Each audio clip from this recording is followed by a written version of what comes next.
After the great interplanetary wars, the galaxy has gone dry. Water has become the only thing left of value. Evil Templars from the planet Mithra have gained control of this life-giving resource.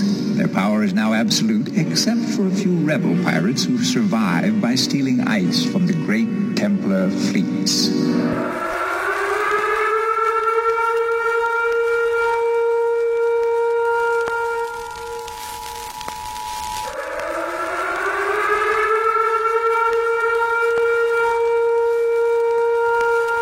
This is the emergency podcast system. This is not a test. Movies are bombing all over the country. They are posing as movies you already know.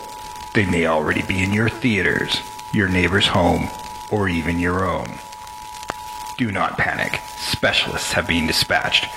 They will help you identify these pretenders and defend you against this invasion of the remake. Please stand by for further instructions. Welcome to the Invasion of the Remake podcast. I am your host, Jason Bishop, and the birthday boy. Woohoo! So you know I get to pick this week. And with me today, as always, are my two compatriots, my travelers through space and time. Your crew. My crew of cinema pirates. No, that's wrong. That sounds bad. That sounds bad. Sounds like highly illegal. They've been trying to keep people from doing that. My entourage. Exactly. I should be offended, but I'm not. Yeah, your co-pilots? My co-pilots, and sometimes the pilots. There we go. Because this is in space. So. It is space, so sometimes I just sit back in my chair like Captain Kirk and tell everybody what else to do. That's me. And we're our station's being like, but Captain, this makes no sense. You're totally right. Go do what you do. Trish Coughlin, everybody. Hey, everybody. And Sam Stepanenko. Hello. That's it. That's it, all yeah. you got for us? It's Sunday. I got the in-laws in. Oh. So he's asking the audience to save him. Please save me. No, that's not fair. That's not like, fair. I love my mother-in-law. Oh, okay. So he's like, this won't be a 4-hour podcast? No. Sam's like, no, just one more thing. One more point. No, well, if he belabors the point, we know he's just trying to not stretch it out. Yes. No, I wouldn't do that. No, I like my mother-in-law, and I have my stepson with us, so it's just there's a lot of too much family in the house right now. It's sometimes too, like, if you're used to having your own space, if there's too many people around, even if they're the most wonderful people in the world, it really can be draining. Well, it's funny because they both like to pick on my wife. Nice. And if you know my wife, and some of our audience does now. Yeah. Yes, she responds in a very unique manner when they finally push that button, and so there's been a lot of that over the last 24 hours. He's like, I'm so glad to podcast. You'll hear all about it when you get home. Oh, I'm sure. So we are talking about The Ice Pirates from 1984, directed and screenwritten by Stuart Raphael, director of such amazing movies as Bad Girl Island, Mannequin on the Move, and Mac and Me. Oh dear. Is Mannequin on the Move like the second Mannequin movie? Yes. I don't think know. I thought there was a Mannequin 2. There was a Mannequin 2, yeah. That means it's Mannequin 3. Oh, no. I know. I didn't know it existed. Co-written with Stanford Sherman, whose resume is much better. Batman 66 TV show, which does explain a bit. Yeah. Krull, which we're definitely going to do on the show. Do not worry. True, and it totally explains it. Yeah, and Any Which Way You Can with Clint Eastwood, which I think they're actually announced recently they want to remake. There's talks, yes. Yeah. What aren't they? So, I don't know. Clint Eastwood We're going to and be a busy monkey. forever. Oh, yeah. We will. You know what? We will have to breed clones of ourselves to continue to do this podcast. We have to remake ourselves. Yeah, we have to remake ourselves again and again just to keep up. We can go through that time warp thing in the movie and go in reverse and Yeah, just go back. De-age. De-age. That would be awesome. Oh, that just sounds like being in limbo and purgatory of bad remakes. Yeah, but I mean, I don't know. There's some good ones. We've had some good ones. And Yes. plus, our ability to remake things we want to remake, that's a good pull to keep us going. That's true. So when they do make them and then they fuck it up, and we're like, we told you how to do this. Yes, we laid it out. It's right here. What's wrong with you people? We gave you the exact blueprint, and you fucked it up. Yes. We were going to do it with this movie. Budgeted at $9 million. The box office take was $14 million and change.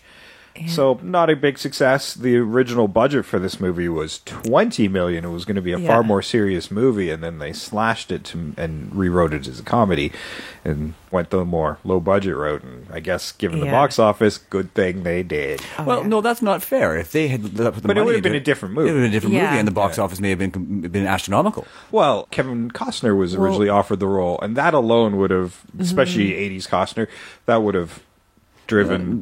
Well, no, actually, he he hadn't was- quite popped yet. Well, no, because that's no. what the time around Fandango No, and stuff came 84. out. Actually, He was new and young. Silverado Yeah. was the next one.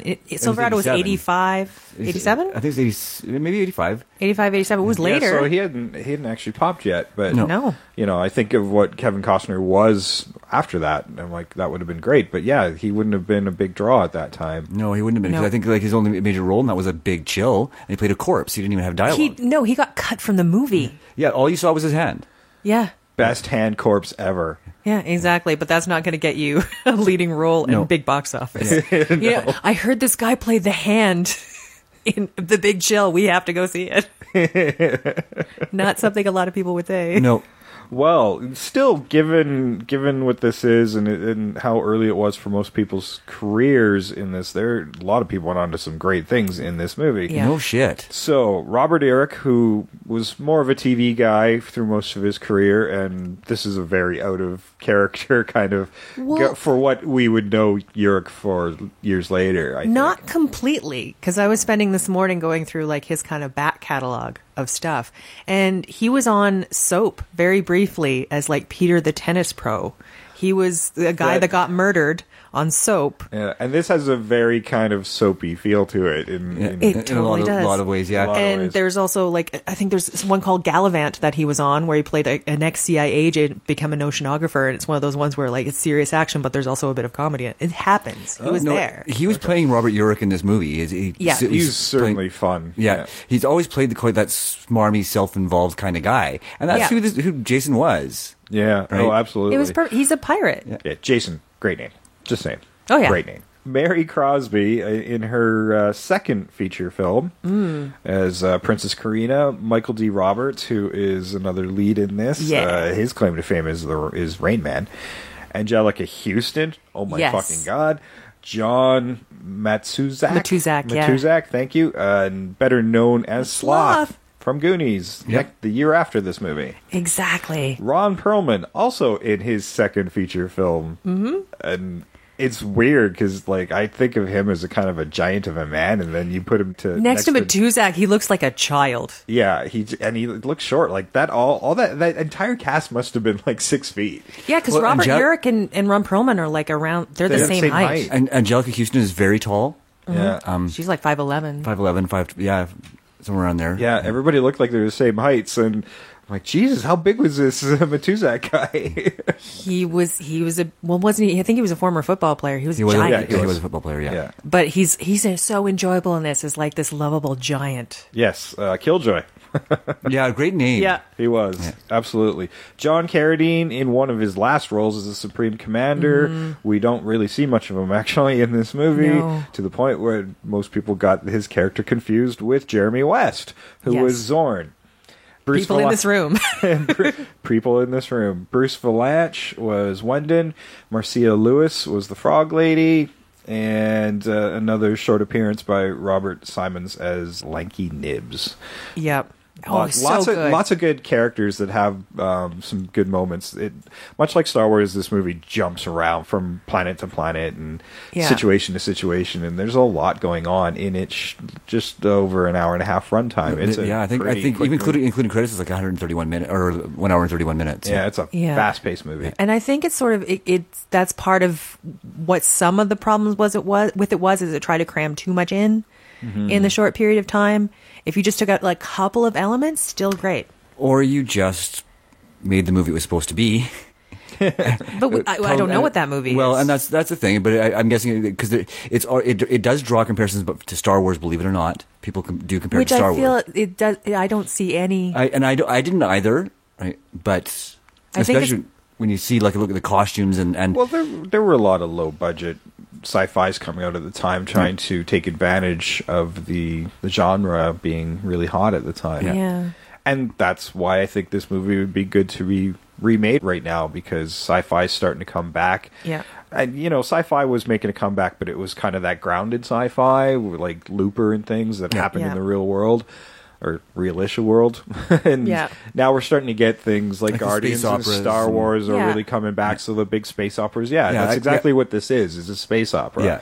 Yeah, and like the sci-fi, So- but also sci-fi comedies Yeah. with Guardians. Yeah, and absolutely. And when you think about Guardians, that's kind of the tone that this thing has, and so it would be Just really way more easy- over the top. Yeah, way Yeah. easy to capitalize on it. I'd actually pull back on some of the sillier elements of this, Yeah. because it does go into camp in this movie, Yeah. and that's something that just hasn't worked in many, many years. Well, when I think about this, when people compare it to Star Wars, I never really got it. I think the closest comparison would be Airplane. Well, I see Yeah. I see the comparison because, and yeah, you're kind of right there as well. I do see the comparisons to Star Wars, and people think about the space battles and things like that. But no, it is a space opera. Yeah. And absolutely is. It's just, it's not that kinetic action type of thing. It's very Yeah. character driven through most of the film. So you're Exactly. not getting those intense stuff, and all the battles are happening on ships as they're being boarded, and it still has that pirate quality. So if Yeah. you kind of take Pirates of the Caribbean and throw it on a spaceship, that's kind of what this is, and that's what they're Yeah. trying to do. And this movie has so much potential because I love the whole concept of water and ice Oh, being exactly. the economy, right? Yeah. Well, and It's the future economy, I think. Well, and that's a great place to make some commentary as well, Yeah. as environmental commentary. I mean, they talk about this mysterious seventh planet, and they don't say it outright, but when you finally see it in the film, at the end of the film, it's clearly Earth. Yes. I'm glad they didn't go there to show me that, because I don't Yeah. want them to come down and here's the cities and us polluting it all to Yeah. shit anyway. Yeah. Well, it talks about it kind of, I think it was actually making that point way back then, that water was valuable, and that through corrupt means, a small portion of people will control the water. Well, yeah, water used to be free. Now it is bottled and sold for $5. Yeah, and Nestle, what was it? Nestle bought some water in like Ontario that could have been used by the towns around there. It's happening. Yeah, like they're now Nestle's buying water. bottling and packaging nature. Yeah, it's commodity, right? And that's what the movie was saying. And yeah, clearly it's kind of happening. Yeah. Right. We're still Yeah. buying it with money rather than it being the money. Yeah, so what they're doing is they are stealing water in the form of ice, because it's the easiest That's how you way transport. it's the easiest way to transport. So you got all these kind of freezer ships, and it has immense value. It's like gold, which is another commodity. Precious gems and stuff are still a commodity, but Yep. the most valuable one is water. And the only planet within their system that's producing it is Mithra. Yeah. So they are usually stealing it from their ships in that pirate style. Oh, exactly. Yeah, They board the ship, they Templars, take yeah. it. Yeah, they call them the Templars, and they dress them like Templars. Yeah, I didn't understand the religious implications of that, No. because when the pirate gang, at least part of the pirate gang, gets caught, and they will castrate and lobotomize them to turn them into kind of servants. Oh, they don't lobotomize them. They just castrate No, them. they say it. They Really? said it in the I thought they just dialogue. castrated them. No. There's Yeah, they a want to whole make them process. docile and subservient so they can just perform basic tasks. That's They're- all. yeah, they're there's- just animals. They're flesh robots. Yeah. And the robots in this are amazing, by the way. We'll get to that. Yeah. But I don't even remember what the point was. Oh, where they castrate and lobotomize them. we were talking about the religious implications. Yes, Mithra. the Mithra. So when they're being caught, the one person, even if they're criminals, that they won't do that process to, are clergymen. Yeah. So Just in case. just in case. So they're kind of self-aware that what they're doing is probably even against Wrong. God, despite the fact they're acting with God. I assume, because they're it's a sort of self-awareness where their culture feels like a 1400s kind of Spanish Inquisition type of society. It feels Spanish Inquisition, but it does feel kind of Crusades. It does. It has that idea where, we're probably we're doing something wrong. It was sort of in the era as well where you could purchase redemption from the church if you had enough money. And that is a fascinating way to go with that if you developed it better. Yeah. So that's why I didn't understand that you didn't even go with that, because that would make a lot of sense. Yeah, and part of their quest is they are literally in control of the most valuable thing in their system, and now there's this rumor of this seventh world that may contain water, and they want to control that as well. So that would be kind of their holy grail right now. Oh, exactly. Otherwise, their religion of water isn't under their control anymore. Somebody else gets to it first. Well, it's not really a religion of water. It's just using. I like the idea of it. It is, but here's the thing: it's like how a lot of countries right now use religion to be like, well, no, we're putting in these laws because God wants us to. And it has nothing to do really with actual religion. It's about controlling the populace. And with water, it's not really a religion of water. That water is just the money. Yeah. Just the means. But the thing is, it's even more valuable than money, because with money, you can't eat it, you can't drink it. But water, you need that to survive at the very basic level. And it's a finite commodity, right? Yeah, so you need it for your survival, and it's also a financial commodity as well, to be traded and bartered. It's finite, but it's finite if it doesn't get recycled. Yes. Like in our world, there's probably like a tiny minuscule molecule that you might be drinking that was once dinosaur pee. Hey, yeah, I just think about that. Would there be less value to the yellow gold? Oh, exactly. I'm wondering the unprocessed pee. Well, I wouldn't mind having parts of this movie where people are being held prisoner because they know how to change urine, like how to distill urine back into potable water. Well, it's a process we know how to do now. So but when they go to Earth 2, the 1.2, and they're like, oh, look at all that water. I'm like, yeah, but a lot of it has salt in it. Unless you figure out desalinization, you're still kind of screwed. They have spaceships and robots. I'm sure they'll be fine. I know. They've not come up to it there. Most of the water they steal is water that's, from what I understand, they can drink. Well, there's a weakness in that movie that we can exploit. Exactly. Yeah, and I mean, you made me think about the subplot when you're talking about distilling urine and stuff like that. Is that could be a whole black market subplot? Oh yeah. Yeah. Where you have these guys who are collecting waste and turning it into potable water as well. I just had an awesome thought because I wanted to get rid of the whole space herpes thing in this movie. What if it actually was something like that came out of the recycled? Oh, it was a toxin or something sort of? Yeah, we could still sort of use mutation that came out of the waste byproducts. Ooh. Damn! I didn't want to keep that, but now I'm gonna have a biopollution. Yeah. Oh, because that would tie into something that was bugging me about the end of the movie. The whole time warp thing. Yeah. Is how the space herpes just kind of became a one-liner. Yeah, well, it just never developed. They didn't do anything but with it. it. Could have had a great place in that whole time. I would have turned it into like I had it, especially aging over the amount of time that because they become young men to old men, and some of them even die in skeleton. So I wanted to see that develop past the little worm thing. Into some sort of huge rancor type beast, and that was part of the climax of the film. Yeah. I felt like that was a lost opportunity and a bit of a waste. And like developing into like the giant thing that eventually lays a bunch of eggs. Yeah, because it was obviously an intentional nod to Alien. Yeah, but then they didn't do it. No, they half-assed it. They totally half-assed it, but now we've got it. I think tie it in with a little more coherency. Yeah. I think this was part of like the sloppy kind of really quick rewrite to make it a comedy, and they didn't tie that string up because they didn't have time or nobody cared enough to do it. Well, I think this is a good time to run this trailer and let everybody catch up to our wackiness, and we'll be right back. At last, the space comedy you didn't know you were waiting to see. The Ice Pirates. In the far distant future, in a galaxy where those in the know don't go, real estate is cheap, and they've got great sushi. But there's no water. You got any water?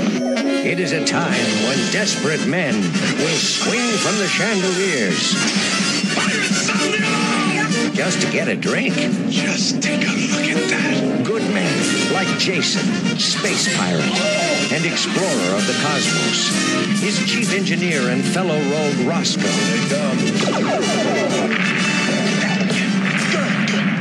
Oh, here, quit that. And the beautiful Princess Karina. One tiny band who must bust their buns, battling the masters of all the water in the galaxy. The evil Mithradoids, famous for not being nice. Killing you would be too easy. I have something better in mind.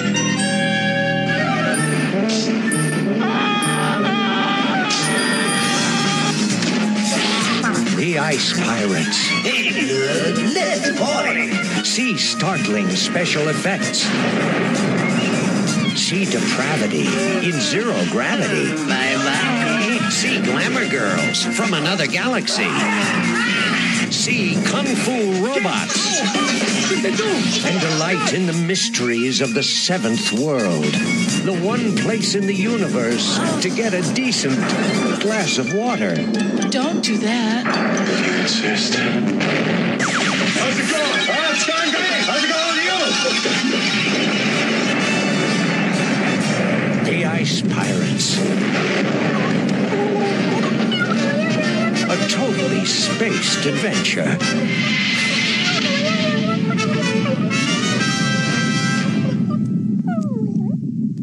Okay. Ice Pirates.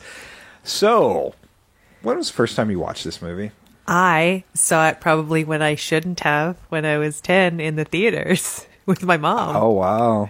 I remember it distinctly because at the point where they have the Supreme Commander and his hands are all gnarled, and I was like, what's going on with that? My mom had to explain to me what arthritis was and what that did to people. Mm-hmm. And I remember that specifically because of this movie. Yeah, it's funny. That one scene with the Supreme Commander, it's so short, and we never get back. I was always confused by it. Like, what's the point of that, and what is up with that dude? Yeah, he was always to steal power, and then he was always, because his body was being just mangled with arthritis and other sorts of terrible things. And he didn't want to give up power. He didn't want to give up power, but he also didn't want to give up his body. Like, no. They had the processes to mechanicize. Like, he could have been part robot.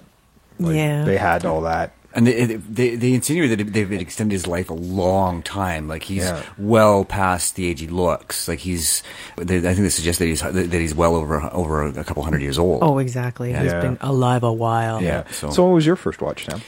To be honest, I don't remember. I honestly don't.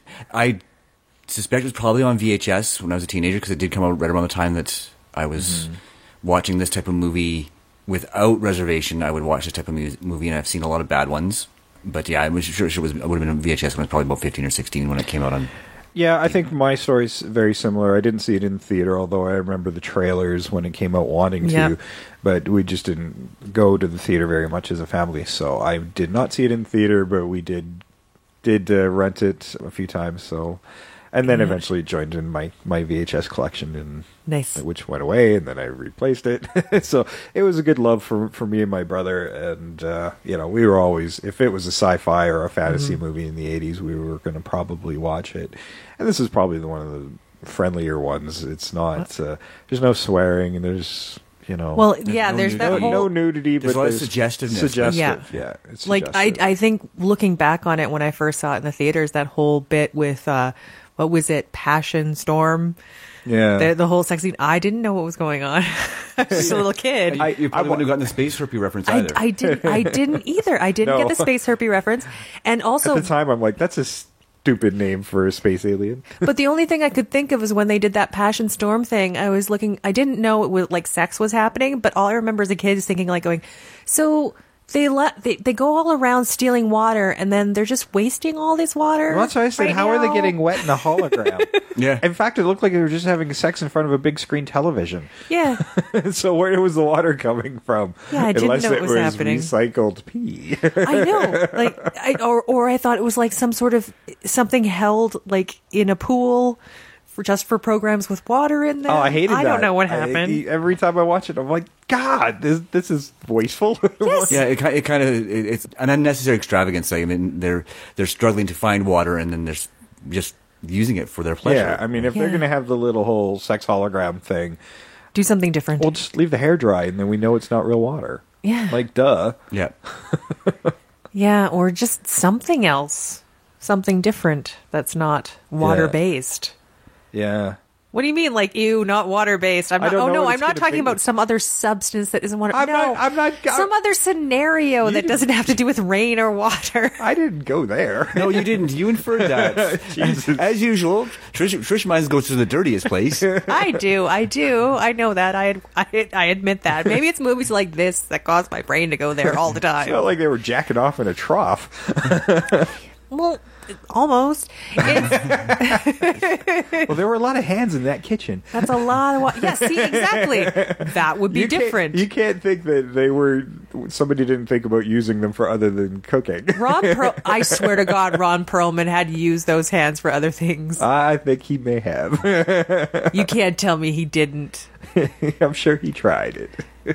Recreating some sort of tentacle porn thing. Given how few women are actually in this movie, yeah, you're probably right. And They're on a pirates, right? And Angelica Houston's like, she's one of the pirate crew. She's not doing that for the guys. No, fuck that. Who did her wardrobe? She had Yeah. the craziest outfits. She really know. did. I thought she was like one of those Amazons that we see late in the movie. Yeah. But I The just- Amazons don't have much costumes. They should have put some costumes on the Amazons. Yeah, they were needed just better costumes. Amazonian slaves to this guy who's basically a head. Just in Yes. bikinis. Yeah. Give them armor. Make them Amazons. Yeah, you could tell they were like bodybuilder chicks. Yeah. Yeah. Yeah. Which is fine, but give them armor. Make them warriors. Oh, Don't yeah. put them in I bikinis. thought they... But I think that was a budgetary issue. Yeah, I know. And were the battle unicorns real?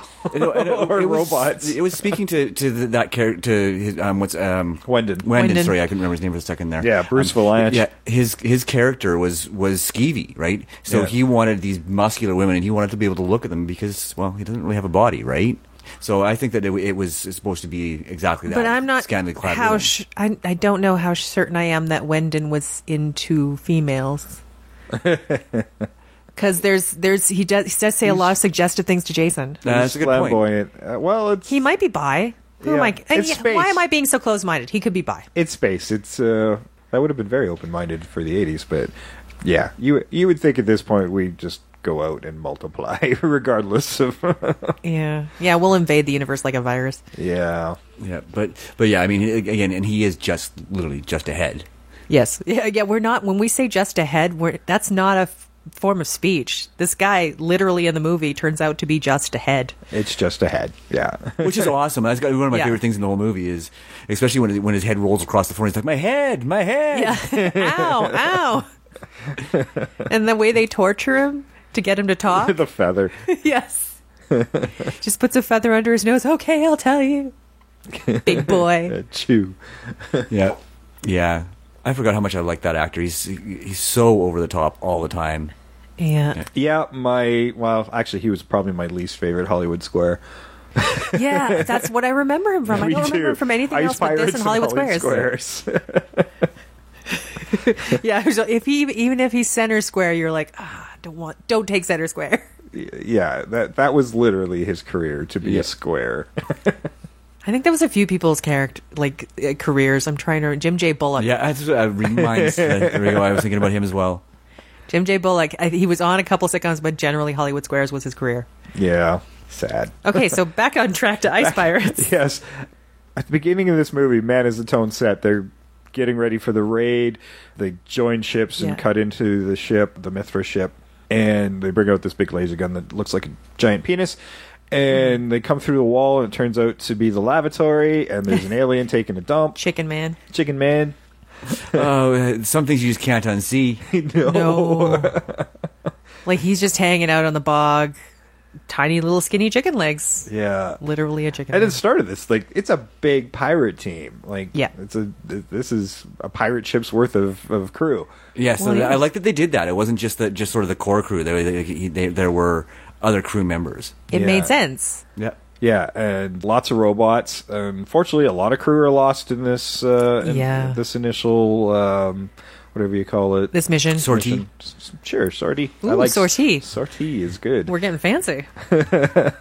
And we really are start to see, like, despite the robots being very disposable, they give them all some amazing personalities. the Yeah. personalities For are basically wonderful. being just big puffy suits people are in, but Yeah. you got the little ninja guy and the giant guys, and they're kicking each other. They're competitive.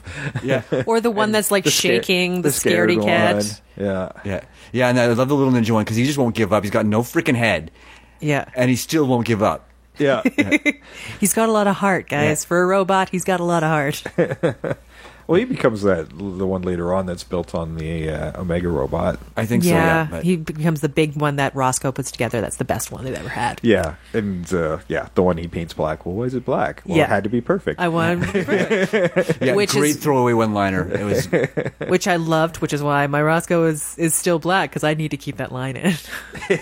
yeah, I liked it too. I love it. Roscoe was great. He was probably my favorite guy in there because he was kind of the heart of that team. And Yeah. he kind of keeps Jason on track, morally speaking, because they're stealing water and stuff, but they're stealing it from an evil empire because they're always Yeah. an evil empire.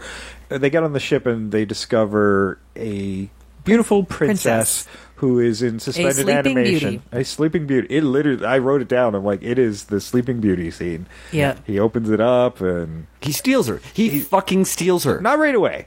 Not right away, but Yeah, he's caught kind of looking. He's gonna lift up and kind of take a look at her that was tits. yeah. And he's caught by Roscoe yes. and leave her alone. Not again. We're not doing this anymore. And he's like, we're pirates. What happened to the raping and pillaging part? Yeah. Which does brings me back to the, like, she is a Sleeping Beauty, but this really does give you the tone of what actual Sleeping Beauty entails. Yeah. Like the actual fairy tale, how wrong it is. Yeah.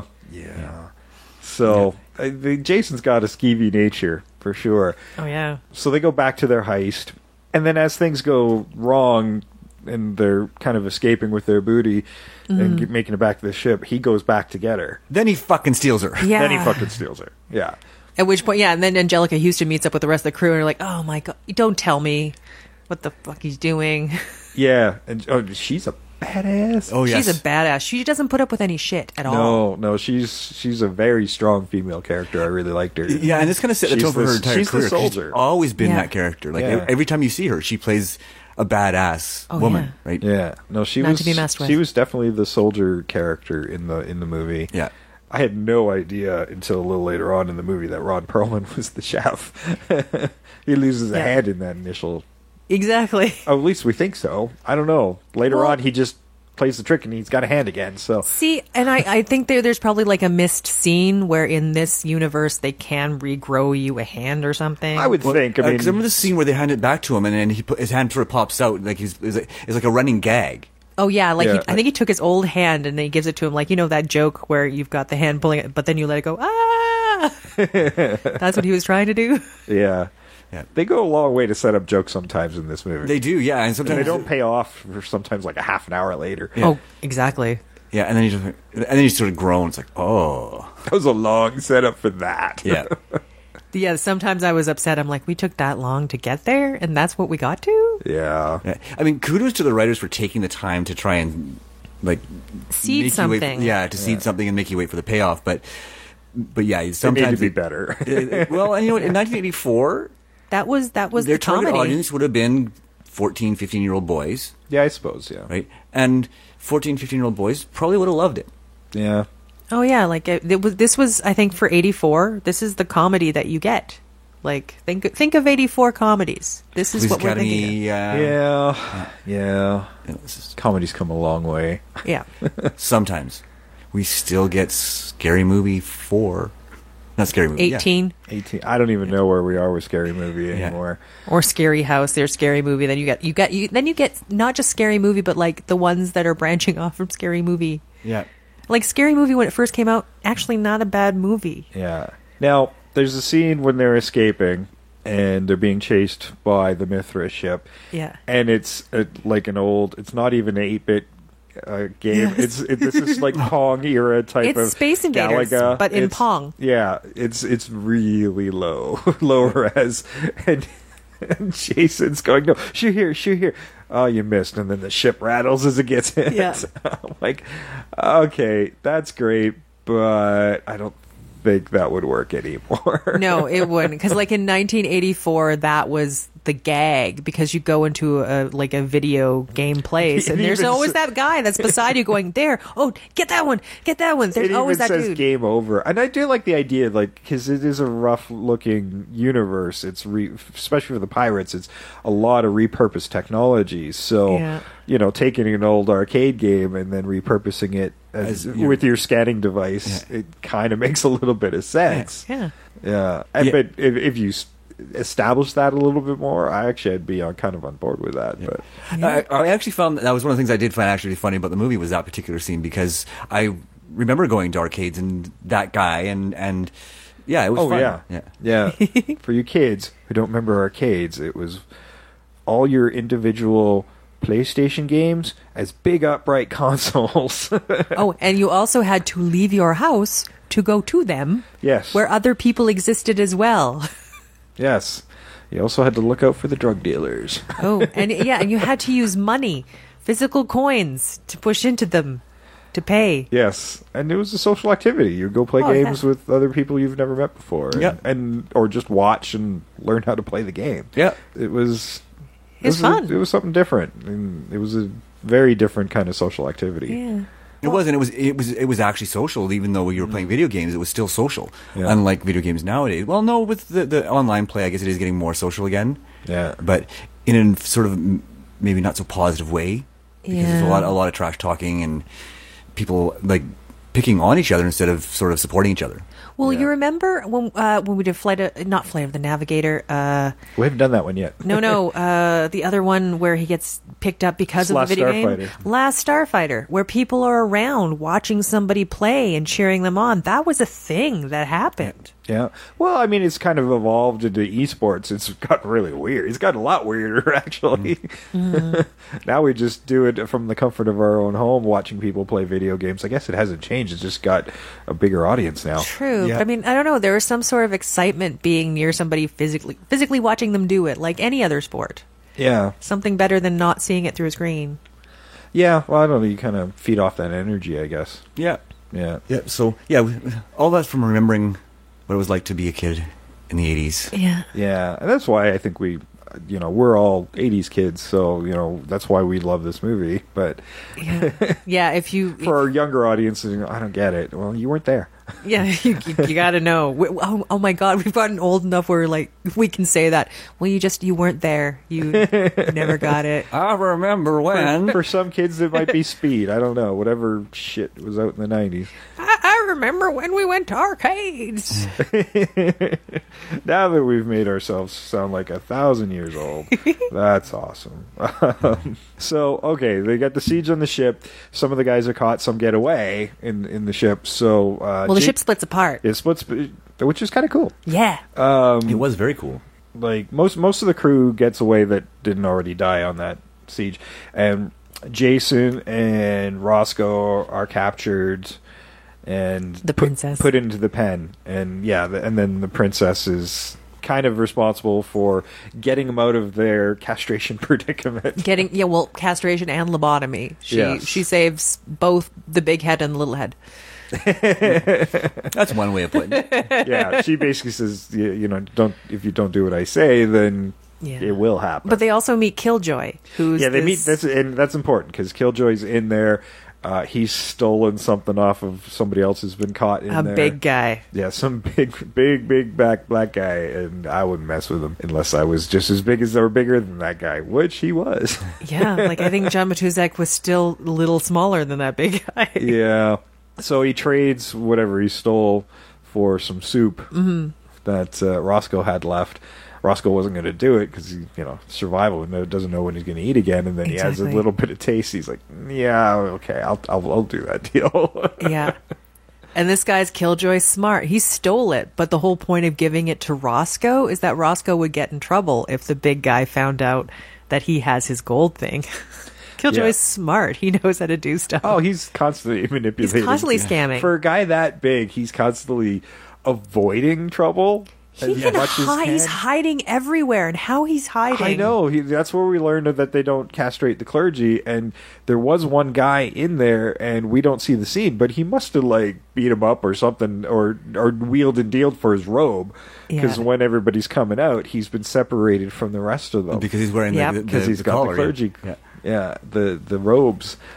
Yeah, and it's just like, good luck, my son, and then he goes because he's going to get out. Yeah, later on we see him, he's disguised as a robot in this really cheesy Knight's outfit. That would fool anybody. But it was funny. It was funny. It was hilarious. Well, it fooled Roscoe for a second until he put up the face mask, and he's like, oh, hey, how you doing? He just keeps popping up to the point where, he might as well just be the crew now. He might as well. We can't get rid of this guy. Yeah, when they're escaping after the party and stuff like that. I'm sorry, I'm jumping on the motorcycle. On the motorcycle, yeah. There's that one scene where Roscoe and Killjoy are propositioned by the little pimp robot. Oh yeah. And again, this just kind of shows that they budgetary restrictions, but they didn't show how they all got back to the ship because Killjoy was clearly distracted by the possibility of getting some.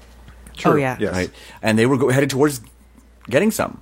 Yeah, they were going to go into the pimp cab. Yeah. And there's been a small chase scene, but they do indicate they have a half hour to get to the pad. So there's another 20 minutes that they could have killed in between. Could have happened. I don't know. We never see it. But in this chase scene, I do want to address one thing that still upsets me. Is they're riding on this motorcycle, all three, Roscoe, Jason, and Princess Korean are on the motorcycle, but Killjoy is holding on to the back as it's running along, and they smash through a family of robots. Oh, mommy, baby, mommy, baby. They kill the baby robot, and then the other people come through and kill the mama robot. So you have this daddy robot whose family have been killed in this chase scene. It's played for comedy, but at the time, I'm sitting there today, yesterday, is just sad. Why? I still watch it, and even the first time I watched it, I'm like, that is so sad, but really funny.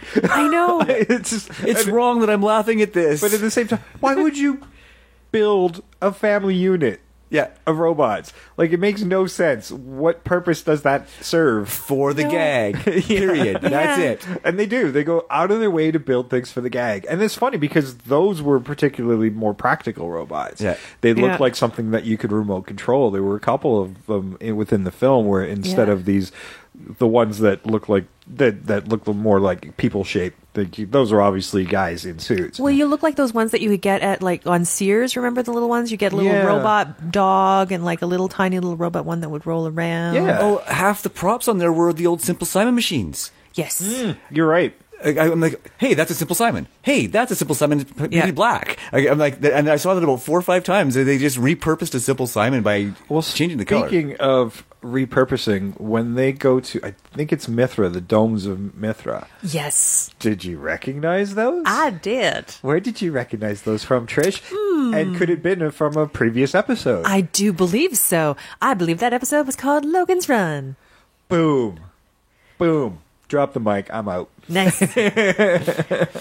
No, don't drop the mic. That was my birthday you paid one. for them. You know how much they cost. They're on a mic stand. It's really hard to drop them anyway. So that was my birthday one, and this one is your birthday one. So now Sam has to come up with a birthday one which ties those two It has together. to have another Logan's Run. I have a whole year to do it, so we're good. We got to figure out how they're going to tie it back to Logan's Run again. Yeah, exactly.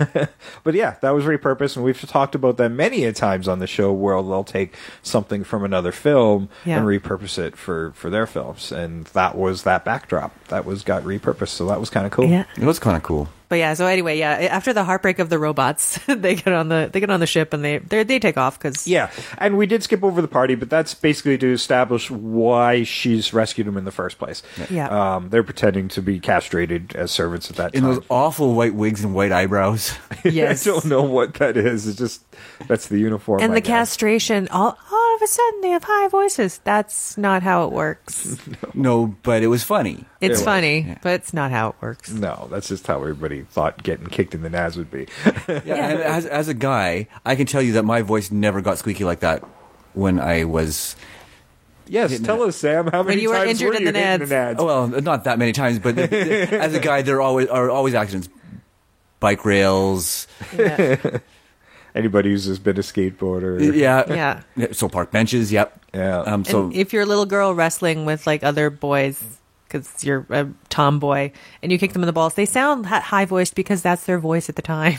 Yes, because it hurts. yes, it does hurt, but your But it voice doesn't does not stay there. But No. their voice wasn't changed yet, so that's why they sounded like that. Yeah. Yeah, no, generally it's more like, oh, motherfucker, and some tears, and and then that noise. And then, if you make any noise at all, because sometimes you just stop breathing. Silence. But yeah, no, it's not, you definitely do not get that high-pitched voice. No. She's basically looking for her missing father. Yes. And she's got a lead and thinks these pirates might know where to follow the leads. Yeah. And this kind of is now we're, okay, there's your hero's journey part of the film. And Yeah. there's a lot of little things. It really feels like, okay, here's a half hour, here's a half hour of this. Yeah, they're It's tiny episodes. Yeah, but Yeah. I mean, Star Wars is kind of laid out that way too. You've got your scenes at this location and this location, but it's very mishmashy too because when they Yeah. get to the pirate city and on the outskirts, it Yeah. all feels very Road Warrior. Yes. Yes. Yeah. So I mean, it takes a lot of influence. But also Pirates of the Caribbean. Sure, When you're in the pirate island, it's always that lawless place. what they call them, land ships. Yeah. Yes. That land ship, that big, but that was very Road Warrior. Yeah, Yeah. Especially the bounty hunters. That was exactly Road Warrior. Well, you see the big monstrosities they built for Fury Road, and what they did in here. I mean, yeah, the ones in this one in Ice Pirates looks pretty rickety, but It looks like the same thing. It's very similar. Yeah. They just didn't have the budget to make them as convincing. They're just if, missing this- If anything, it looked like it might have been on a tow line, and it could have, if Yeah. it had been a breezier day, things It would would have been blown apart. Yeah. They're just missing the stupid guitar player with fire. But what I loved about actually that Land Cruiser with like what they had on it was solar panels. So you're thinking like, Yeah. it doesn't use any fuel. That's just what it is. Yeah, Yeah. And then you have the little toad lady who's all dressed up for her little date with Jason. yeah. She was adorable. I loved her. That was great because the Jason's constantly trying to manipulate people and Yeah. have some fun with them, and it always backfires. He's like the coyote. And, Yes. Well, in this one, he thinks that the princess has to go over and convince this dude Yeah. to let them use his Land Cruiser. She goes out, finds out, oh no, it's a her, and she Yeah. likes you. Yeah, and so she you better, negotiated. yeah, exactly. You better go over there and play nice. She's always got that smirk on her Yes. face when she wins. Yeah. Yeah. Well, why wouldn't you? This guy's been being an asshat to you. That's right. Yeah. And he gets his comeuppance every single time. Yeah. But yeah, the frog lady, she got all dressed up, and then heartbreakingly, she gets taken out. Oh yeah. No, that was kind of shitty. Yeah. That was where Lanky Nibs was, and that's where we learn of the time tunnel where he was off a few degrees and Now he's aged an old like man. he aged 20 years. So he was about the same age as Jason at the time. Yeah, so he's Actually, young. he's probably younger. He probably aged more than 20 years. Yeah. But, Yeah, he's 20, what did he say, 20 years and 20 minutes? yeah, something like that. Yeah. And it was just so quick, so he's like, now it's all gone. But like inside, he's still that young dude, but he's pissed off. Yeah. Yeah. And yeah, he's gone off to Sweetwater there to basically die, I guess is what his plan was. Yeah, I guess. Yeah. Just had it as a little encampment. He had a lot of little tents for just him. Well, you for see his the sign, animals. Sweetwater was supposed to be the city of the future, and it looks like they'd started construction, and it got abandoned Right. for the war or whatever, because it sounds like it was probably a water town. Sweetwater, water town. That's Yeah. what I thought too. Yeah, So so that's completely dried up of its resource because it's a desert. yeah, exactly. So now it's been abandoned, and that construction never really got finished. Yeah, and as we're thinking in our remake, it could be a place where water could happen. Yeah, it could have the whole Sweetwater could have a whole secondary meaning, right? Well, no, I like Exactly. the idea that it was a processing town for water, and they ran out of resources. Yeah. I like the Yeah. idea of that. I just want it to look like that. Yeah. Yeah, You know, it just looks like a couple tents. I want to see something that looks like a dried up waterbed. This Yeah. is also another one of our movies where they have the population as weird on the sign. When it was Paint Your Wagon, it was population male, and this one it's population 1. Yeah, well, that was Trespassers will be I violated. was flashing back to that as well. Yes. So that's why I kind of want it to look like something that actually had served some sort of function, and it just didn't develop into the city past its processing plants Yeah. and stuff. Yeah, and then we can go back to that whole thing where Dan's moved in and he's doing is rather than he's going to die, he's gone to set up his bootleg water processing through distillation and waste and so on, right? Yeah. Right. So you sort of tie it all together, and you have this sort of sub economy where with this processed wastewater. Nice. Oh, and you can give the frog lady sort of a slightly bigger role, and she knows about this because she works for the city. Yeah.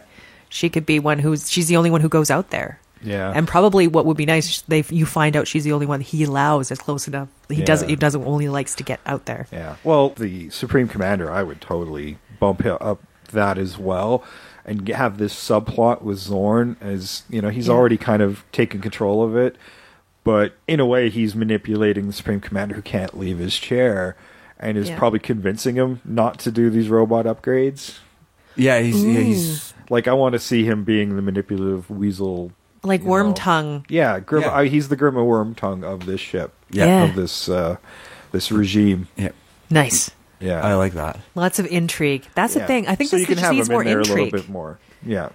I mean, the structure's great. Like, there's a lot going on all the time, and it's never boring. Yeah, you just tone down the over the top comedy and keep it mildly humorous. Like, Yeah, just get into the politics of the world, because that's actually quite fascinating. Yeah, don't go super heavy into the politics like those initial Star Wars. Yeah, no. The Oh, God. the where- prequels. The trade wars It or whatever. got a little No. overboard, but just enough so you understand the society they live in. Yeah, we'll make it simplistic. Like make it so we understand the water is the money, the water is the power, the water Yeah, is well, what? I mean, that's established, but I think there should be. Underground black market. Well, we should know what the Templars are, what Yeah. their regime is, what it just there's nothing developed there outside of here's your name, this is what we do.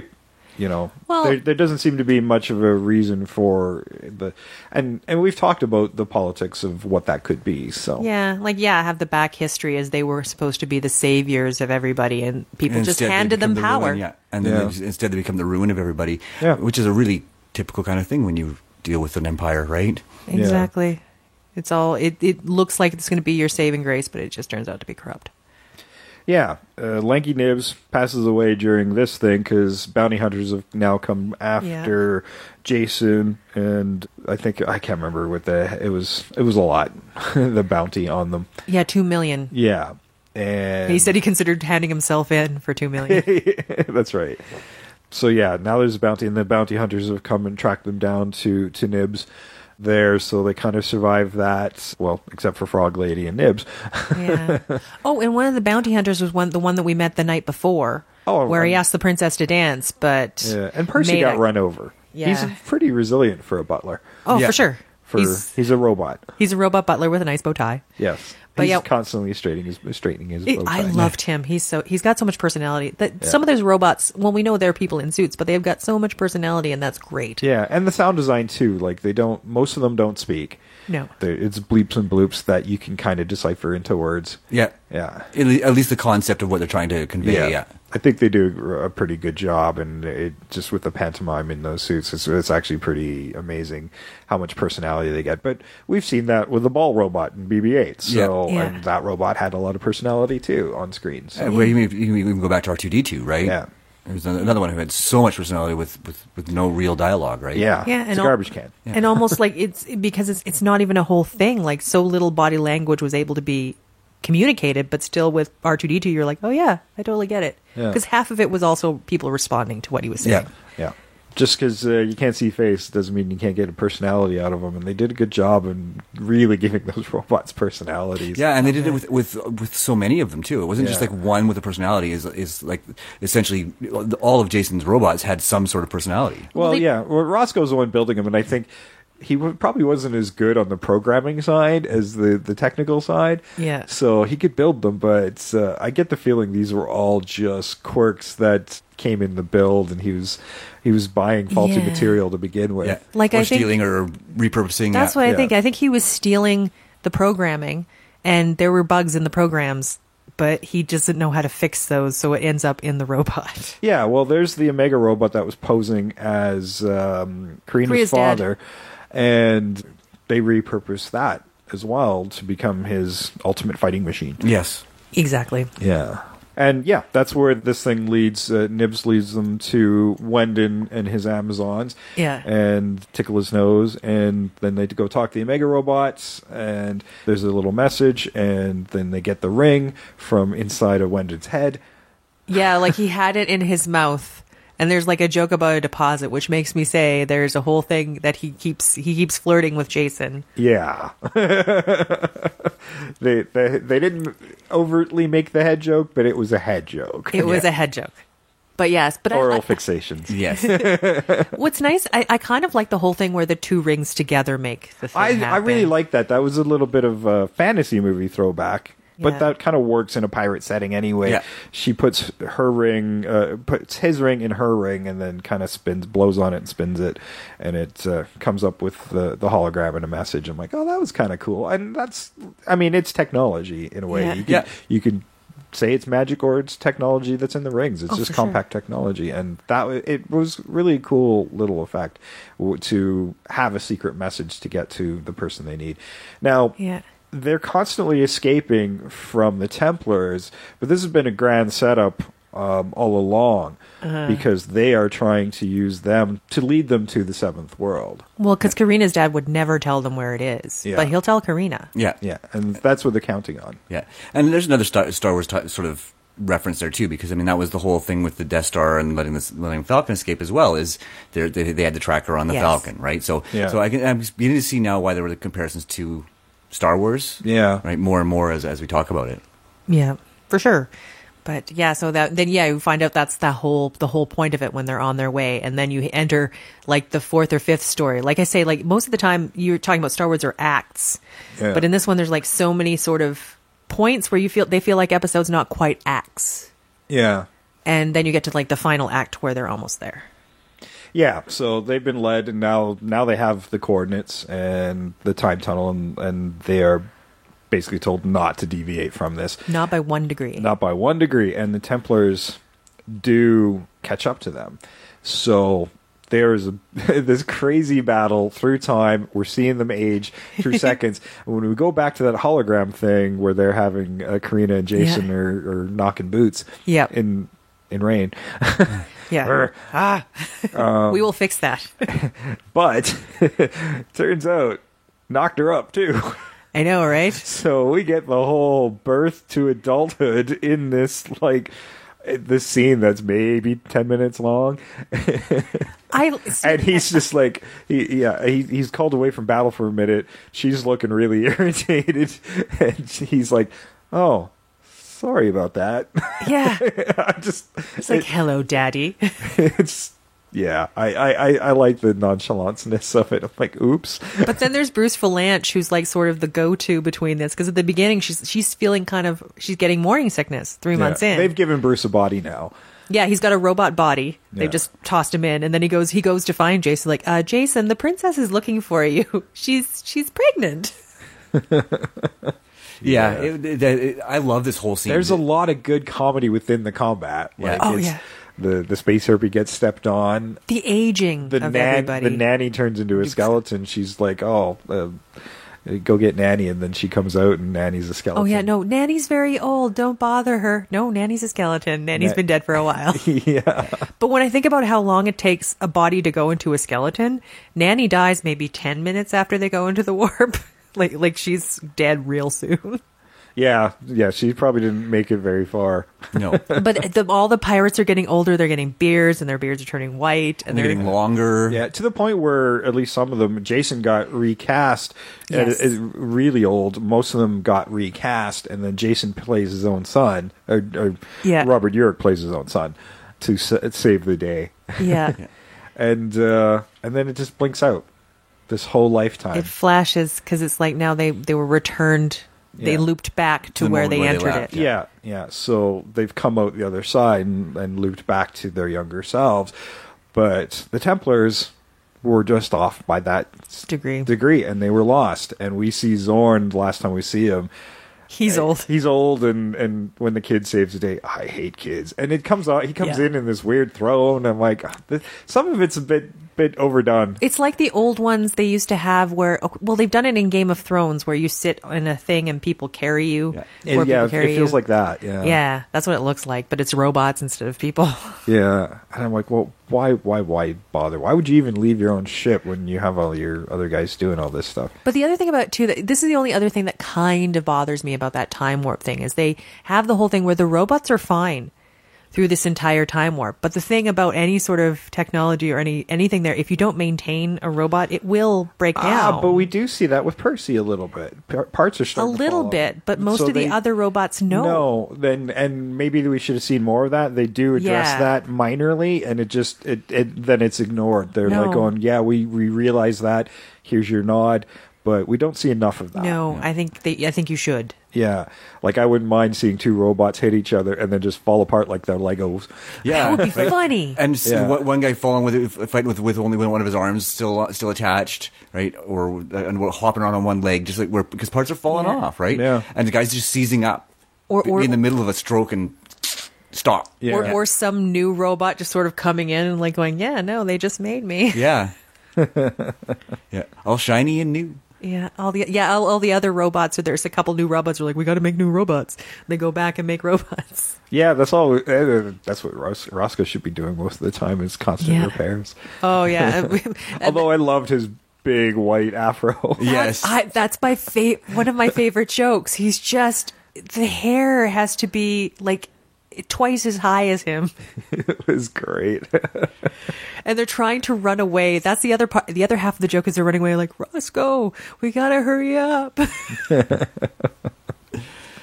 Yeah, no, there's a lot of really great sight gags in this Yeah. bit. I get a lot of them, and it was actually really well done because you have those moments of real time, and then all of a sudden it speed up, Yeah. right? And then a few moments of real time, and then all of a sudden it speed up, and I really enjoyed that. Yeah, and then you have poor Killjoy gets killed. You have that little moment where it gets sad. Yeah. He's a big lovable lunk. Yeah. Which is, I think that's why when you bring it back to when it's a now time, you're like, oh, Killjoy's back. You're so happy. That's true.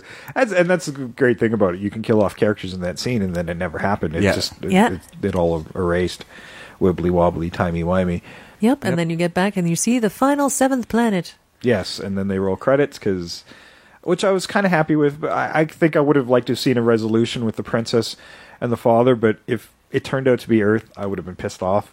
You know, Yeah. like obviously they're using Earth as the picture, but I don't actually want it to be Earth. Yeah, I don't want it to be Earth, but I think I like it ending there because if you have the thing with the princess and the father, it feels like you're starting another story. Yeah, and the whole seventh planet, that's Battlestar Galactica, and then it turns out to be Earth. Yeah. No, I don't want that. Yeah, and been No. there, done that, right? Yeah, done that twice. Well, and it feels, because of the time warp, I'm like going, yeah, I'm not really aware of that happening around here. So it feels weird to add that in. Yeah, If it's a different planet, yeah, sure, that planet has a time warp in it. yeah. I think I'd rather be in an untouched environment that it rolls back around to here's your second chance as Yeah. a society. Yeah. A lot of blue, a lot of green, just Yeah. untouched. Yeah, Yeah, like that. I agree that. Yeah, we don't want it to be Earth. yeah. We didn't talk about enough about Angelica Houston back at the bar Yeah. in the middle of the movie. Oh yeah, I was getting back where one of the bounty hunters was the Yeah. guy with the eye patch, and his Yeah. buddy starts a fight with Angelica Houston, Yeah. which he does not win. No, I like how she plays them a little bit. Lets them get their bravado up, and Yeah. he gets his swords out and slices and dices the table. But it's that silent slice, so it doesn't fall apart until like just Yeah. that moment. You have later, that gag. that couple beats, Yeah. and she's steps back and looks a little but she's just playing them. Yeah, Yeah, She gets her sword out, does zoop zoop, and the dude with the fucking ski goggles, his head falls off. yeah. He's like, so, what was what did she ask him? And then he's going to nod, and then his head rolls back. I don't remember something like, "How about that?" or I don't know, or like I think he always. But at the end, he just his head rolls back, then off his head, like off his body. She looks at the big guy. She's like, "I think you owe me and the lady an apology." And he says, "I'm so sorry." And then she like slices off his eye patch and does another slice in his cheek. "You didn't sound very sincere." Yeah. And then he does. Yeah, and then he's fucking sincere. Yeah. I noticed that the bounty hunters had marks in the later scene with the frog lady. In the Road Warrior scene, they all kind of had that face paint over their eyes. Yeah. That must have been... This is how you know they're bounty hunters. Yeah, and some sort of nod to the Road Warrior as well. I think this might... I'd move a little bit away from that, I think. See, this is what I still like that rough technology look, though. I would this is the thing I wonder about. If we ever end up in like a post-apocalyptic society, I don't know if I have the wherewithal to like put on makeup. Like, I might be a badass, but I'm like, it's a lot more effort, and I'm just trying to stay alive. Yeah. Well, yeah, but you're not a joiner either. You wouldn't join one of these gangs where they'd make you wear it as a mark of being part of the gang. Yeah, I'd be dead quick. Yeah. Or I might not be dead quick. No, I'd be a lanky. I'd be out in the middle of nowhere with a couple of donkeys and a couple of pigs. Oh, love the donkeys and the little boar. That was also a good way to show the passage of time, because they bring the farm animals onto the ship because they are a food resource. Yeah. Yep. And that was actually really smart, but it was a good way to show the passage of time, because they were just small, young animals, young pigs, and then as the time goes, we see them become full-size animals. Well, at a certain point, Nanny's feeding the two donkeys with bottles, and Percy's on the ground sitting with the two piglets, feeding them with little bottles. Yeah. No, that was a great way to show the passage of time. No, there was some smart stuff in this movie that kind of got lost into because of all the overtop comedy. Yeah. And like I say, they put a lot into some stuff they just sort of gloss over in like a tiny little beat. And I'm like, no, it deserves a bit more than that. Come on. Well, I think we kind of covered it. Now, what would you like to change in this movie before we get into some casting? I think I wanted to see... I touched on the John Carradine Supreme Commander thing, where I want to see that Grima Wormtongue kind of relationship where he's manipulating this old guy who really can't do anything anymore. He's really lost all command to Zorn and his desires. I'd even maybe just finally have Zorn assassinate him. Yeah, or I just have... No, I think I'd have Zorn just continue to... I'd like to have Zorn, like, lie to him. Like, the Supreme Commander still thinks everything is fine, but I'd like him also to be hidden from everybody else. I don't want people to know that he's still alive. Yeah, no. Well, he's definitely been hidden away. Yeah, and as far as he knows, he's still in power, but really... He's not. Zorn's been doing it for the last 10, 15 years, and he's just been sequestered, so he doesn't really know what's going on. Yeah. Yeah, maybe make him more sympathetic. Yeah. Yeah. But I mean, I think we've touched on the major things we want to change is tone the slapstick down and make the comedy more subtle.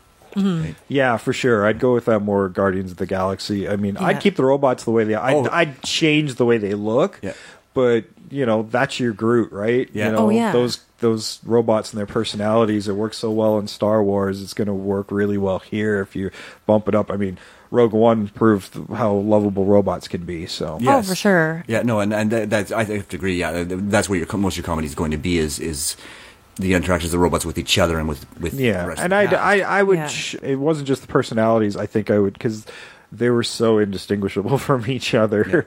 Yeah. They were all the same old same model. So that's something I would fix. Is I would still make them look piecemealed, and maybe you could see within the Mithra Society these fully functional ones that in their actual designs, and then when you see them on the ship, you can see that more patchworky based on the ones you saw on this rich planet. Yeah. Well, so and they'd all be a little different. You still sort of have that in that movie, because you have the ones that are from Mithra, from like the Knights Templar.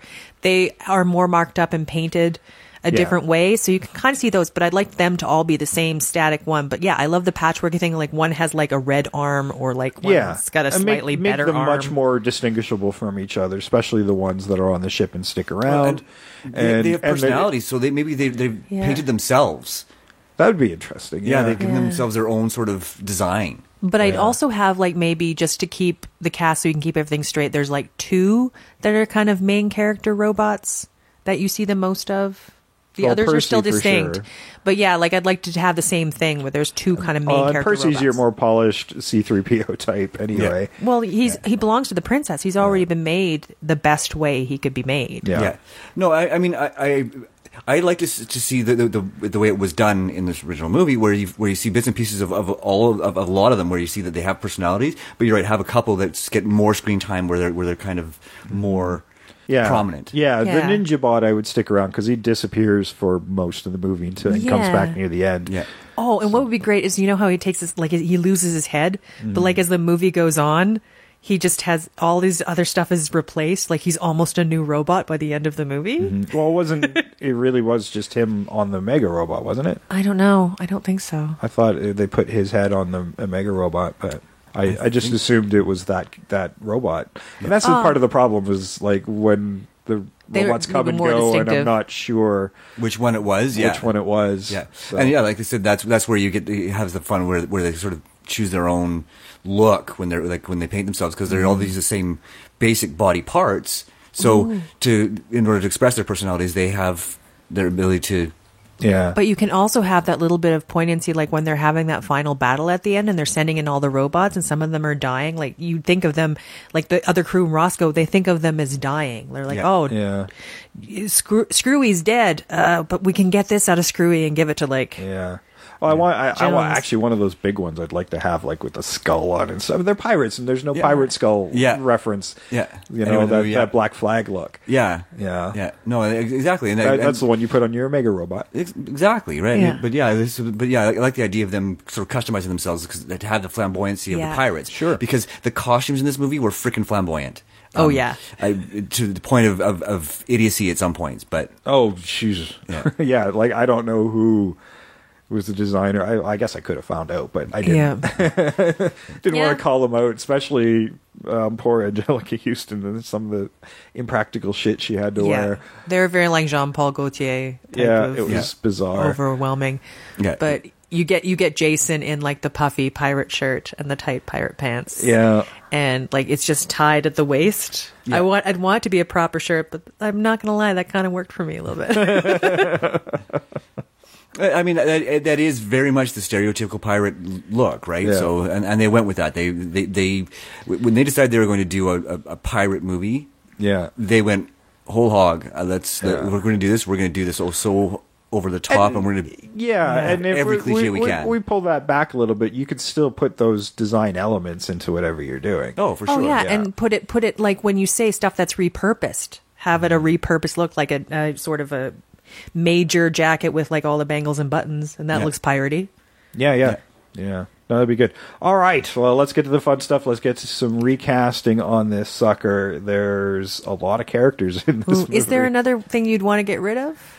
Well, we solved the space harpy problem. That was the one thing I Yeah. really wanted to get let go. Initially, I toyed with the idea of getting rid of the Supreme Commander, and I'm like, oh no, I kind of dig that actually. Like if we did more with that, and that's a good way to establish some of the regime and what this actually was and it is turned into. Yeah, you and- could have him as being the person who started it all, like he was there when they took power. Oh, he's the Yeah. emperor. Yeah. You know, Yeah, but he that's- just doesn't realize. Yes. No, like he probably had a much more moral thought process about this, and he's probably the one with the clergy rule, Yeah. you know. And I would think that because it was built off a religious order, that there was a much more moral compass guiding it initially before being pulled off track. Sort of. Like a lot. Well, but we've seen that throughout our own history, so Yeah. it's nothing new. And we've seen lots of characters like that, even in more period pieces. It's in Zorro. It's here, Yeah. as well. So, Yeah. you know, that Grim and Wormtongue thing. So I would make him actually a more sympathetic leader that just doesn't know what Zorn's been doing. Because he's starting to become so decrepit that he's got no concept of what this guy's really doing, like how deceitful Zorn's really been, Yeah. and the fact that Zorn's actually really running this empire. Yeah, Zorn's the sheriff of Nottingham. Well, Yeah. to be fair, it's also because he would be in isolation and he Yeah. literally doesn't know what's happening. Yep. Yep. Nice. Sorry, just wanted to clarify that. Not that 'cause I was like, couldn't, like, you could easily rig up his fucking room with monitors and stuff all over the place, but you can just feed him misinformation too. It's and not. you could even have him doing that. gee, I wonder how you could just feed people misinformation. I don't know. Me either. It's a mystery. Just bombard everybody with non-truths to the point where you just don't know what. Alternative Alternative facts. facts. Yes, Oh yeah, these I don't know what we're talking about. Yeah, no, that's what the Supreme Commander's getting, like alternative Knights Templar effects. Yeah. But yeah, Did you notice in one of the monitor scenes they were watching Rollerball? Yes. I'm like, I didn't. I missed that. They take place in the same universe. And Rollerball continues to exist. And that's when I noticed they had all the kind of white-haired slave watching Rollerball. Yeah. Yeah, no, I did miss that. Now I'm going to go back and watch for that. I don't know if I can watch it again so soon, though. I can. Maybe we'll do Rollerball soon because that got remade. Yes, Yeah. it did. Okay, let's get into some fantasy casting here. Sam, why don't you go first? Okay, I will go first. So, like, when I first started watching it, I was having some trouble casting, but I came up with, I think, a pretty good cast. And I did stay colorblind, and that was one of the things that was commented upon when this movie was really originally made, is that it was very colorblind. Yeah. And I stayed that way for the most part. For my Jason, I wanted a character who can play serious and comedy at the same time. So I went with James Marsden. I think he has the look. I think he'd make a great Sure. Jason. For Princess Karina, I went with an actress who's way underused, and I think she'd make a great princess because she, well, kind of did in Buffy. I went with Michelle Trachtenberg. Ooh, nice. Cool. Yeah. She's got the same look. Yeah, that was what I sort of sold me on her. For my Roscoe, I did change it up a little bit. I went with Diego Luna, but after your comment about want the robot to be perfect, I'm going to switch my Killjoy. Actually, my Xeno and my Roscoe, I'm going to put Mike Coulter as Roscoe. Ooh. And I'm going to put Diego Luna as Xeno. Nice. Nice. For my Killjoy, because I love him, Terry Crews. Oh, yay. Well, that kills one of mine. Because I did the same thing. Sam and I do this literally every episode now. We always have one crossover quiz. It's Yeah. very similar. I did Terry Crews in that role as well. Who else? Who else could you put in that role? I mean, just to capture that same. Yeah. Oh, yeah. loveliness, No, right? that one came so easy to me. I'm like, I didn't even have to think about it. No, I didn't either. I'm like, Terry Crews, I'm like, he's a big, giant, muscly man. He does comedy really well. Yeah. I like the idea of this guy who could be intimidating, but winds up being manipulative. And that's totally.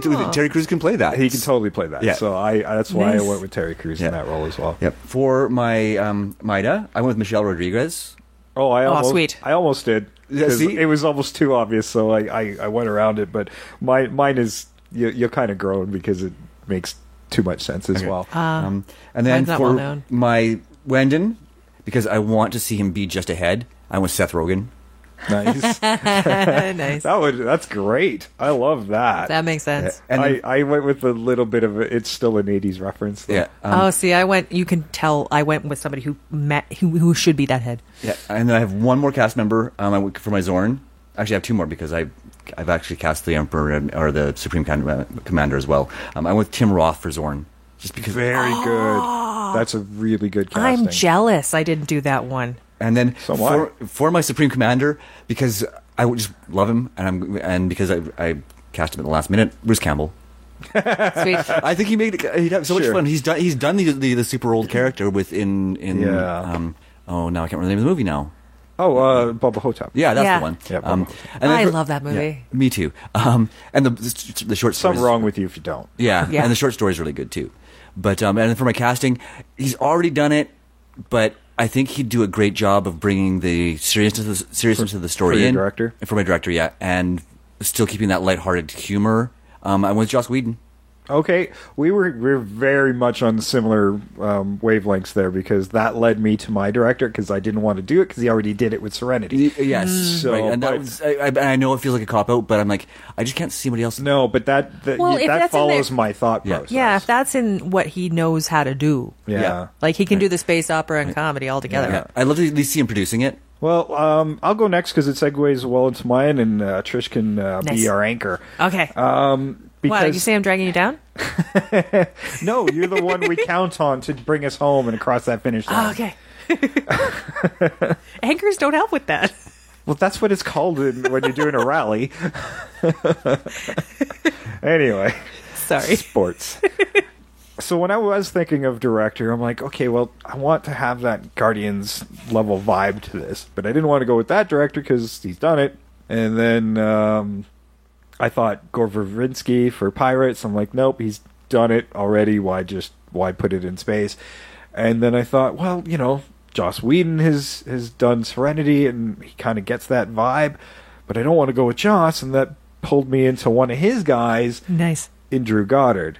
Oh, Ooh. nice. Yeah. Good idea. Who gets the dialogue, who gets that dynamic, I think, and in some ways, I think, is maybe surpassed Joss in some regards in the way he writes. So I'm becoming a very big Drew Goddard fan, and this seems like a perfect project for him. For my Jason, thinking of that snappy dialogue and the smarminess, it was almost instantaneous, and I'm sure it was because I edited a lot of his vocals into our Academy Awards episode last week. Ryan Reynolds. Nice. Nice. Yeah, I think he would be a perfect Jason. I got these kind of out of order, so I'm just going to jump around in my cast. For my Maida, that was the Angelica Houston role. I did Gal Gadot because I just saw Wonder Woman in my brain. And she's got a very similar look to a young Angelica Houston, I think. And like when I saw her as Wonder Woman in like Batman v Superman, she's got that thing for action where I'm like, yeah, I get it. I totally get it. Yeah, I get it. So that's who I went with there. We know my Killjoy is Terry Crews because Sam and I were completely on the same wavelength here. Because I just have to cast him somewhere, somehow, and I haven't been able to use him in quite a long time. For my Zorn, Nicolas Cage. Nice. I could go with that too. Thinking if you did go over the top comedy, he could do that, and you could do the smarmy. He's supposed to be kind of crazy, I think. Yeah, too. So God knows he could pull off crazy. So I did Nicolas Cage, but I really liked Tim Roth. That was an inspired choice. So I deferred to Sam on that one, and I also default to Sam on Killjoy. So because we did the same thing. Yeah. I think I may defer to you on my Killjoy. But I won't argue with brilliance. I still want to hear what yours is, though. For my Roscoe, I went with Ludacris. Nice. Oh, nice. I think he had a similar vibe, and I would like to see him in that kind of role again. I want him to drop a line from Fast and the Furious in it, just somewhere. Essentially, it's the same guy. It's the same character. His Fast and Furious character is essentially the same character. So that was instantaneous for me.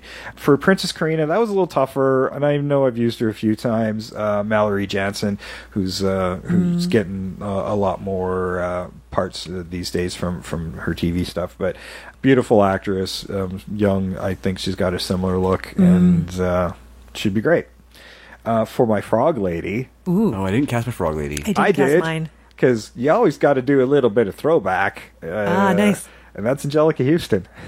Nice. She's like mid-60s. She could totally do the Frog Lady. And she'd probably have a lot of fun doing it, too. I think she would. Yeah. And it'd be, she'd be under a bunch of makeup or CG or whatever. So it'd be a subtle cameo appearance. But I'd like to have the whole thing, too, where, like, Angelica Houston's like there's something about her to make the whole thing where I would like Jason to be unnervingly attracted to this frog woman. Like, I don't know why. Like, he's... Initially, he doesn't know, but then he's like, "Yeah, I totally get it." And I think Angelica Houston could have that because she's got that charisma. Sure, and you could introduce that into the character of those frog people, like it's maybe some sort of pheromone or frog slime. I'm sorry, but that frog tongue, that's gonna get shit done. For my Supreme Commander, because I wanted to beef up the role, I went with Christopher Plummer. Sweet. He would be good. Yeah. For my Zeno was Ron Perlman. Yeah. I went with John Bernthal. I'm like, okay, I can see that. Given him his Wolf of Wall Street role is kind of in that vein, right? Yeah. For Karina's father, I went with Ron Perlman. Nice. There we go. I went a different way with that. But. And for my Wendon, thinking about people who made careers as heads, I went with Matt Frewer. Oh, nice. 80s reference, Max Headroom. Literally in the name. Working. The clue is in the name. it's right there. So I thought that would be great, and I love me a Matt Frewer role, even the short one, because he good. eats up the screen Every time. Yeah. every single time. See, and if you have him as a head, he might chew less of it because he can't get around. I mean, you could even do the head see him in a as different way. Like you could have it as maybe you could really get creative with that. I see him as character. Pac-Man. You could do this. You just could chewing literally the do scenery. Max Headroom TV screen with him. Just make it something a little different. Yeah. I mean, you could do all sorts of things with that version of that character. It doesn't have to be the head on a robot. The physical head on a robot, yeah. Ooh, or like a robot with like a screen in its chest. Yeah, they did that in Cap. Well, kinda. Sort of, but it would work. But it would work. Yeah. No, it would be good. It'd be good. Cool. All right, so yeah, mine is quite different, but some of your casting, I'm so jealous. I'm so jealous of some of your casting. Okay, so but for my Jason, I put Zachary Levi of Chuck Oh, that's an interesting choice. Okay. because he can do comedy, and I Yeah, he think can. he's really attractive. Okay. I think he can do it. That's all right. I like that part. Princess Yeah. Karina, Gugu Mbatha Raw, You're gonna have to tell me on this one. British actress. She's really kind of blowing up right now. She did an episode of Black Mirror. It was the one I can't remember, San something or other, where it's like they've uploaded their consciousnesses. Okay. She's very young, very attractive, British. I think she can do Regal as well, so she Okay. would be a great princess. Great. Roscoe, I've got Michael K. Williams, who is Omar from The Wire. Oh, Okay, yeah. very nice. That's Because good. I think like he's got Yeah. a bit of comedy in there, but he would also be. She's just so cool. Yeah. No, that's good. That's really good. And then Maida, I put Gemma Chan, also a British actress, which you probably haven't seen. She's had small parts in like Secret Diary of a Call Girl, and she Okay. also has a very small part in the IT Crowd as like Okay. one of the Countdown groupies. Okay. Yeah. But she plays picture like her now. dominant to the hilt in a way that's like fucking awesome. Right. And Killjoy, I put Jeffrey Dean Morgan. Oh, very cool. Very cool. I'm Although- still jealous of Terry You Crews. think Jeffrey Dean Morgan, that Killjoy is going to be carrying around a baseball bat? Yeah. Yeah, but I mean, like if you've seen Dead and Breakfast, he's funny. Yeah. Well, really Oh, he's funny. capable of it. I own Dead and Breakfast. I was the one Yeah. that introduced you to that. And in movie. Yeah, Losers true. as well. I mean, he had. Oh, yeah, The Losers. Yeah, the Losers. The Losers. Yeah. No, he can do snappy, fun dialogue. He's like a big guy. I'd almost put him as my Jason. Almost, yeah. He's so good. But yeah, I just still like and for my Xeno, I just kept it Ron Perlman. And there's no I- reason why it doesn't have to be age specific. No, and I Yeah. almost did that, but I actually didn't do any throwbacks in this casting. But Because with my Xeno, I kind of wanted him to be there as the old guy who's been a pirate for a long time, and he's there on Yeah. the ship. And then I had for my Zorn, I put Willem Dafoe Ooh. because I think he could do it. But I'm still jealous of Tim Roth. I'm torn. I'm very torn. I really like the Tim Roth thing. Yeah. Yeah. And then for Nanny, I cast Nanny. Oh, 'cause I did. I totally forgot. I'm going to cast the put nanny. that. Oh, there. Julie Walters. I have her as Nanny. I'd almost, part of me, and I didn't even realize why I missed it, but I think in my back of my brain, I was thinking, why wouldn't you make Percy both? yeah, Like, Yeah. rather than have a nanny, you could have a robot do all that. True. yeah, and especially gives- at her age, it's not like she requires a nanny anymore, right? No. No, I think she was sort of just part of the other company. Yeah. Because, I mean, I don't know if a robot is. They do have their personalities, but And I mean, and she's in I guess suspended. she's more of a handmaiden, I guess. Yeah, That's she's what in I'd say. stasis too. Yeah. Don't so that there's lots of reasons to wonder why the nanny is even present. But there is no I think reason they're- that can't be. But I think they're going Yeah. back to like the royal idea where like their caregivers are there for a Yeah. long time, their It's- whole lives, and the it still nanny. could be All the yeah. nanny does is the nanny just grows up to be the nanny to the other children. or the other children. Well, really, it just it feels like she's there to be. That's the one again, long-term gag, so you can have the skeleton in the chair. yeah, Yeah, she was supposed to be the nanny to her child, but Yeah. it's not. She didn't live long enough. yeah. Yeah. For Wendon, I went with Zach Galifianakis. Oh, all right. I feel There's he's, a very he's a similar. Wendon. Yeah, I can see why you would go with that. Thinking if you're thinking Bruce Valanche. Yeah. Yeah. I mean, they'd be very close to, character-wise. Yeah. Yeah, and my Lanky Nibs, I cast him. I put Ernie Hudson as Lanky Nibs. Okay. I thought about doing it because the guy had a very Kirk Douglas vibe, but Kirk Douglas is like 100. Literally, he just turned 100. Yeah, I know. I'm like, but or maybe Michael Douglas. Like, he had that vibe, but I don't I didn't want to go that direction, and I just kind of skipped it because he's not on screen long enough. Yeah, but I mean, like, if we're kind of expanding on Sweetwater, we got to put that makes Lanky more Gibbs in there. sense. I maybe cast somebody in there because I would think visually the actor looked like he was in his mid-60s, so that's kind of what I figured. Cast. Yeah. And then for my director, I went a little different because I'm not thinking like giant, huge blockbuster, but I am thinking like a well-rounded, like mid-sized movie. John Carpenter, because of Big Trouble in Little China, he can combine that action and that comedy in the way that I really like. Sure, and he's done like the action sci-fis before, and nothing like that. But mind you, he Escape from New York. So yeah, exactly. Yeah, yeah, but he's gone over the top with Escape from L.A. It's true. Yeah. Then that's also there in. The one with Roddy Piper. I can't believe it. They Live, yeah. Oh, They Live. It's that was your last birthday movie. I know. What the fuck? Yeah. How could you forget that? I know, right? It was a great birthday. But like I say, it's hard for me to cast directors. I always have trouble. Yeah. But I still like what he does. No, I think everybody's choices were great. But yeah, Tim Roth, that was freaking epic. And Terry Crews, I am jealous of that. But I'm torn. I still like Jeffrey I'll be honest, Morgan. I would put Tim Roth in everything I do if I didn't show some restraint, because he has got to be one of my absolute favorite actors. Yeah.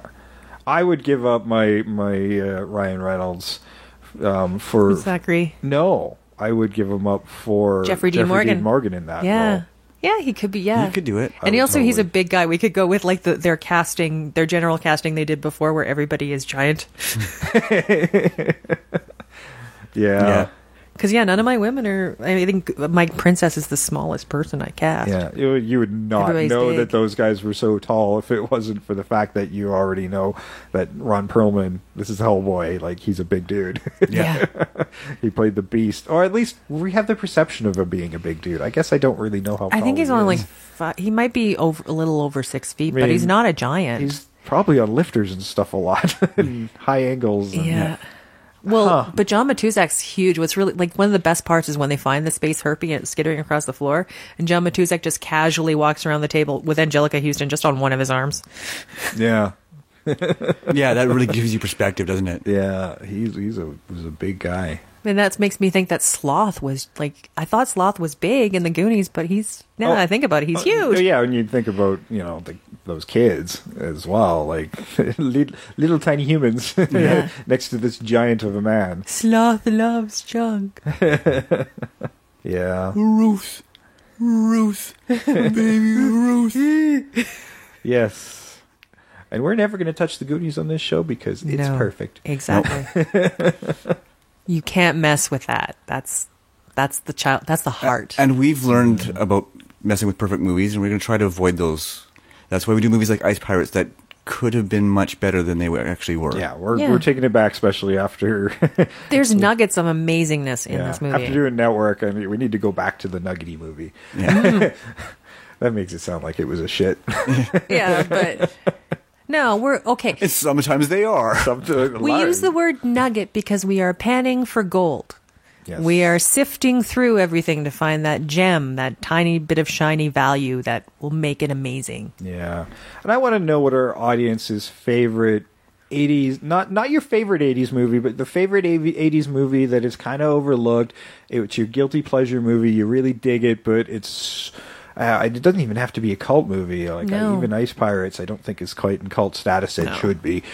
But, that little 80s hidden gem that you love so much that could be remade. I want to know what that is. Mm-hmm. You can tweet us at Invasion Remake. Invasion the Remake on Facebook. You can tell us there. And, of course, you could email us, and as long as you want, invasiontheremake@gmail.com. Yeah. Mm-hmm. Let us know, because there's definitely some stuff that we haven't even heard of that you might know about that is just, there's an amazing thing in here. We do a lot of digging. Yes. I mean, this is something we've forgotten. Like a forgotten classic that really does need an updating. Yeah. Right? I mean, we're up for those.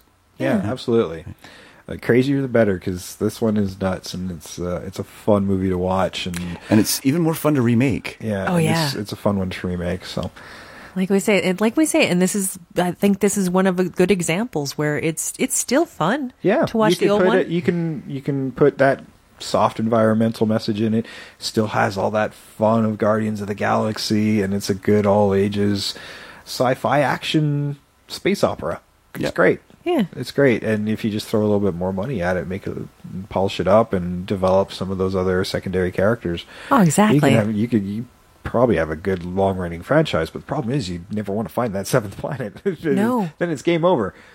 Although you find the seventh planet and then you start where she meets her dad, and then it's a whole thing where they're trying to save it from, because they might have been told. It's so isolated that, they get to the seventh planet, they can't leave. It's no career to haul back and forth through that fucking time tunnel.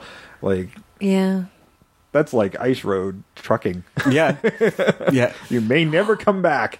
But it's water. It's literally the ice road trucking of the universe. That is true. There's your sequel. That they do travel down this really horrible thing. Ice Pirates, Ice Road Truckers. Very well could be.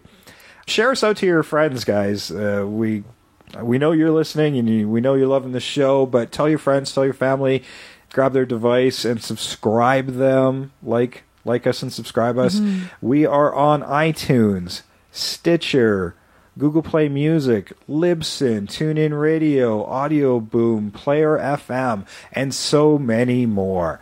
So just grab their device, find us on whatever they're using, and subscribe them. Because spread the love. And, of course, if you see us making a post over on Twitter or on Facebook when a new episode pops up, share it out. Don't just like it. We definitely want you to like it. But share it out. Share it out to all your friends. That helps us out, gets more people seeing the show. And another way you can do that is leave us a 5-star review, rating, and a review on iTunes. The more ratings and reviews that go into iTunes, the more people see the show. It helps us raise us up in the charts, and as people search out the podcast they want to listen to, it'll be easier for them to find us.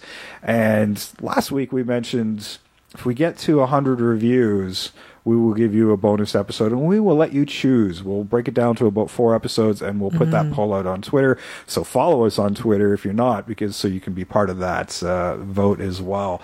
But write us a review. Once we get to 100, we'll do that bonus episode. You betcha. Yeah. Yeah. Bonus episodes. That's right. We do. We're not hoarding the water of movie remakes. We're not doing that. I mean, more editing on my part, and have to corral you guys for another episode. But we get to 100. That's right. That's worth it. You'll get 2 episodes that week. It won't be like that's the episode for that week. It'll be an extra episode. Yeah, you'll get it on the Thursday, or the Friday, or whatever. Probably the Friday. Friday. Yeah, probably the Friday. We'll go Tuesday, Friday. Just in time for the weekend. But you got to get us to that first milestone, and then we'll do another one down the road. If we hit 100, we'll do another one. We'll set another milestone, and we'll do another one for another bonus episode. You can get us there. That's right. And yeah, keep in mind we're the small little guy. We're not part of a big corporation. We don't have advertisers, so we do this free for you out of our own pockets. So just do us that solid and leave those ratings and reviews. Get more people listening to the show. That's all we ask. All right. Okay. Well, that's Ice Pirates. That was a lot of fun, guys. I really totally enjoyed it. I've been Jason. I've been Sam. I've been Trish. Jason the Pirate. And nice. We're out of here. Bye-bye. See ya.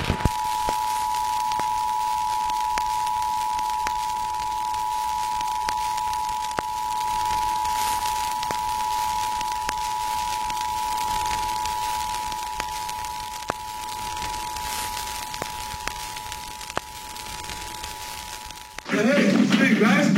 The ladyship wants to see us. She's decided to give us a third of all the water if we help bring Zagor. Hey, did you see anything out there? No. What? What happened? Shep just got herpes.